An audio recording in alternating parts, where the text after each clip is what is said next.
Welcome back, dear students, in the world of tales of Iswaran the Storyteller. But before we join the loose threads of the story, let me ask you a question. अगर आपका कोई close friend आपसे कहे कि वो area जहां आप रहते हैं कभी एक बरियल ग्राउंड यानी कब्रिस्तान हुआ करता था और इसलिए वहां बहुत सारे ह्यूमन स्कल्स और बोन्स मिलती रहती हैं, तो आप कैसा महसूस करेंगे? शॉक्ड? जी हाँ, कुछ ऐसा ही हमारी स्टोरी के एक कैरेक्टर महेंद्र के साथ हुआ जब उसका कुक ईश्वरन उसे यह सेम बात कहता है. You can very well understand his condition, isn't it?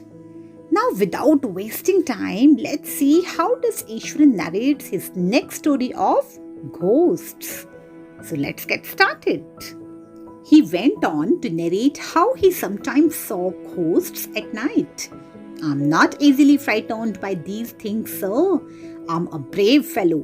But one horrible ghost of a woman which appears off and on at midnight during the full moon, it is an ugly creature with matted hair and a shriveled face, like a skeleton holding a fetus in its arms.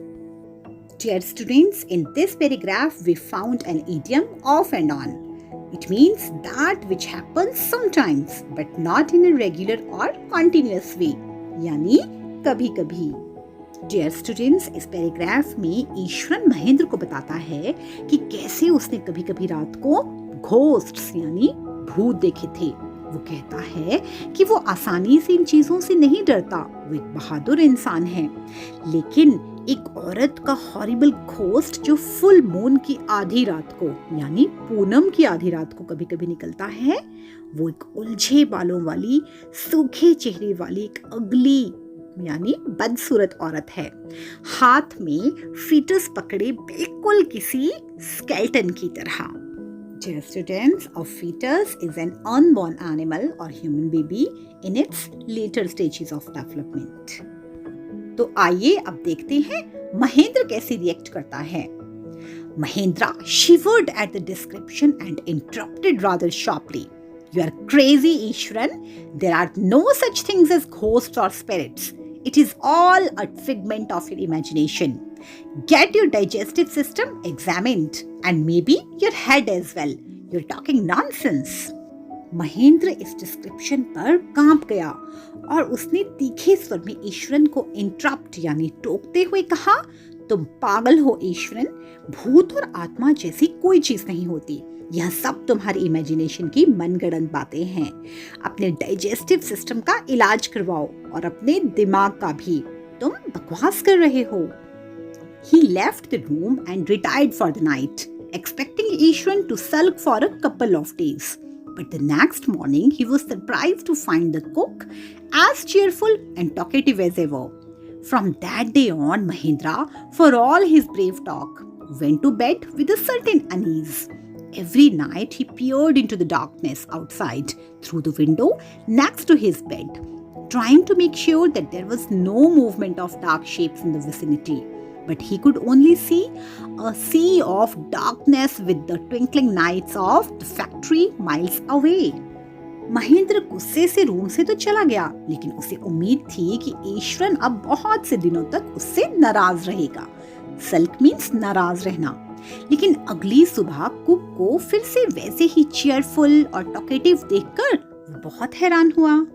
उस दिन से अपनी सारी bravery की बातों के बावजूद महेंद्र थोड़ी अनईजी यानी बेचैनी के साथ सोने जाता. हर रात वो अपने बेड के साथ वाली विंडो के बाहर झांकता कि आसपास कोई डार्क शेप्स की कोई मूवमेंट तो नहीं, लेकिन मीलों दूर तक फैक्ट्री की ट्विंकलिंग लाइट्स और सिर्फ अत्यधिक अंधेरा ही देख पाता. He had always liked to admire the milk white landscape on full moon nights. But after hearing Ishwaran's story of the female ghost, he avoided looking out of his window altogether when the moon was full. Dear students, Mahendra को full moon यानी पूनम की रात में जब nature हर तरफ milky white नजर आती है वो देखना बहुत पसंद था. लेकिन ईश्वरन के उस फीमेल घोस्ट की स्टोरी सुनने के बाद उसने विंडो के बाहर देखना फुल मून नाइट में बिल्कुल अवॉइड कर दिया. डियर स्टूडेंट्स, जो भी हम देखते हैं और सुनते हैं उनका हमारे ब्रेन पर पॉजिटिव या नेगेटिव इम्पैक्ट जरूर पड़ता है। जैसे जब आप कोई मूवी देखते हैं तो सीन के अकॉर्डिंग कभी आप रोते हैं तो कभी हंसते हैं, जबकि आपको पता होता है कि मूवी में तो एक्टिंग हो रही है, but still your subconscious brain behaves in a different way. You might be thinking कि अब ये सबकॉन्शियस ब्रेन क्या है? We will talk about it later on. Now let's see अब आगे महेंद्र के साथ क्या होता है। One night, Mahindra was woken up from his sleep by a low moan close to his window. At first, he put it down to a cat prowling around for mice, but the sound was too guttural for a cat. He resisted the curiosity to look out lest he should behold a sight which would stop his heart. But the wailing became louder and less feline. He could not resist the temptation anymore. Lowering himself to the level of the windowsill, he looked out at the white sheet of moonlight outside. There, not too far away, was a dark, cloudy form clutching a bundle. Mahindra broke into a cold sweat and fell back on the pillow, panting. As he gradually recovered from the ghastly experience, he began to reason with himself and finally concluded that it must have been some sort of autosuggestion. Some trick that his subconscious had played on him. तो इस paragraph में हमने पढ़ा कि एक रात अपनी window के पास से हल्की हल्की कराहने की आवाज सुनकर महेंद्र अपनी नींद से जाग गया।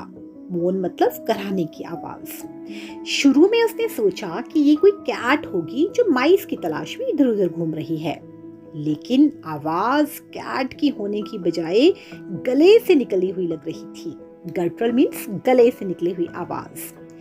लेकिन उसने अपनी क्यूरियोसिटी को यह सोचकर दबाया कि कहीं कोई ऐसा साइट ना हो जिसे देखकर उसके दिल की धड़कन ही रुक जाए। लेकिन रोने की आवाज और अधिक जोर से हो गई और फिर वो कैट की होती हुई बहुत कम लगने लगी। महेंद्र अब अपने आप को रोक नहीं सका। उसने विंडो के लेवल से थोड़ा नीचे झुककर बाहर चांदनी की एक सफेद चादर देखी। वहां बहुत अधिक दूरी पर नहीं, एक डार्क क्लाउडी फॉर्म यानी एक काला साया एक बंडल को पकड़े हुए खड़ा था। महेंद्र को जैसे कोल्ड स्वेटिंग हो गई, मतलब वो बहुत अधिक डर गया और हांफता हुआ पीछे पिल्लो पर गिर गया। जब वो अपने इस भयानक एक्सपीरियंस से बाहर निकला तो उसने अपने आप से यह तर्क करना शुरू किया और फाइनली वो इस कंक्लूजन पे पहुंचा कि जरूर उसके सबकॉन्शियस माइंड ने उस पर कोई ट्रिक किया है। Dear students, stay relaxed now and let's understand what is subconscious mind. Do you know about iceberg? जिससे टकराकर टाइटैनिक जैसा बड़ा जहाज टूट गया था। अगर आप ध्यान से देखेंगे तो थोड़ा सा हिस्सा आइसबर्ग का बाहर दिखाई दे रहा है, ज्यादा हिस्सा पानी के अंदर है। हमारा सबकॉन्शियस यानी अवचेतन मन इस पानी के अंदर डूबे हिस्से जितना विशाल है। हमारे इमोशंस, हमारे beliefs, values, perceptions, imaginations and long term memory सब इसमें रहते हैं। And do you know, your subconscious mind is 30,000 times more powerful than your conscious mind. तो चलिए अब देखते हैं स्टोरी में आगे क्या होता है। By the time he had got up in the morning, had a bath and come out to have his breakfast, the horror of the previous night had faded from his memory. Iswaran greeted him at the door with his lunch packet and his bag. Just as Mahindra was stepping out, Iswaran grinned and said, "Sir, remember the other day when I was telling you about the female ghost with the fetus in its arms? You were so angry with me for imagining things. Well, you saw her yourself last night. I came running hearing the sound of moaning that was coming from your room." अगली सुबह जब तक महेंद्र उठा, नहाने और breakfast करने के बाद पिछली रात की भयानक याद को वो भूल चुका था। ईश्वरन डोर पर उसका लंच पैकेट और बैग लिए खड़ा था उसका स्वागत करने के लिए। जैसे ही महेंद्र बाहर निकलने लगा, ईश्वरन मुस्कुराया और कहा, सर, आपको याद है उस दिन की जब मैं आपको फीमेल घोस्ट के बारे में बता रहा था जो फीटस लिए अपने आर्म्स में खड़ी होती है। आप कितना गुस्सा हुए थे मुझे इस तरह की चीजें इमेजिन करने के लिए, लेकिन पिछली रात आपने उसे खुद देखा। आपके कमरे से आने वाली रोने की आवाजें सुनकर मैं दौड़ा दौड़ा आया था। A chill went down Mahendra's spine. He did not wait for Ishwaran to complete his sentence. He hurried away to his office and handed in his papers, resolving to leave the haunted place the very next day. Eswaran की बात सुनकर महेंद्र पूरी तरह से डर गया। A chill go down one's spine means to feel very frightened. उसने ईश्वरन के सेंटेंस का कंप्लीट होने का भी वेट नहीं किया और तेजी से अपने ऑफिस की तरफ भागा अपना रेजिग्नेशन देने के लिए और अगले ही दिन उस हॉन्टेड प्लेस को छोड़ने का निश्चय कर लिया।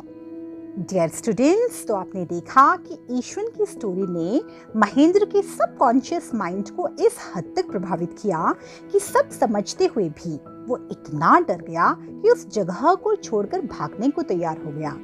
So the moral of the story is कि हमें अपने सबकॉन्शियस माइंड को लगातार positive thoughts, positive words, positive people और फ्रेंड्स के संपर्क में रखना चाहिए ताकि हमारा आइसबर्ग के डूबे हिस्से जितना big and powerful subconscious mind हमें हमेशा पॉजिटिव और स्ट्रॉन्ग रखे। So that's all for today and see you soon in my next video. Till then, stay safe, stay relaxed and keep enjoying learning English. Thank you.